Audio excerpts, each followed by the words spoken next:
പാപമോചിനി ഏകാദശി പേരുപോലെ തന്നെ സർവ്വപാപങ്ങളും ഈ വ്രതാനുഷ്ഠാനത്തിലൂടെ ക്ഷമിക്കുന്നതാണ്.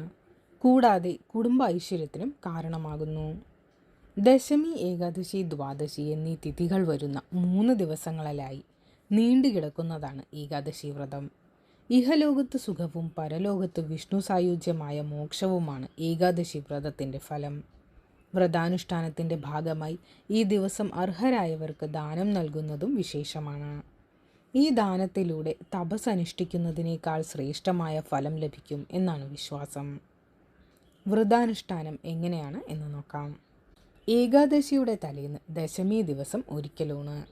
ഏകാദശി ദിനം പൂർണ്ണമായി ഉപവാസിക്കുകയോ അതിന് സാധിക്കാത്തവർ ഒരു നേരം പഴങ്ങളോ അരിയാഹാരമൊഴിച്ച് മറ്റ് ധാന്യ ആഹാരങ്ങളോ കഴിക്കുക. എണ്ണ തേച്ച് കുളിക്കരുത്. പകലുറക്കം പാടില്ല. പ്രഭാത സ്നാനത്തിന് ശേഷം ഭഗവാനെ ധ്യാനിക്കുകയും സാധിക്കുമെങ്കിൽ വിഷ്ണു ക്ഷേത്ര ദർശനം നടത്തി വിഷ്ണു സൂക്തം, ഭാഗ്യസൂക്തം, പുരുഷസൂക്തം തുടങ്ങിയവ കൊണ്ടുള്ള അർച്ചന നടത്തുകയും ചെയ്യുക.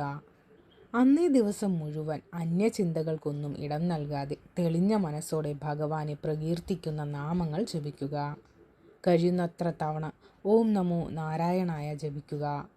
വിഷ്ണു സഹസ്രനാമം ചൊല്ലുന്നതും ഉത്തമമാണ്. കഴുകി വൃത്തിയാക്കിയ വെളുത്ത വസ്ത്രം ധരിക്കുക.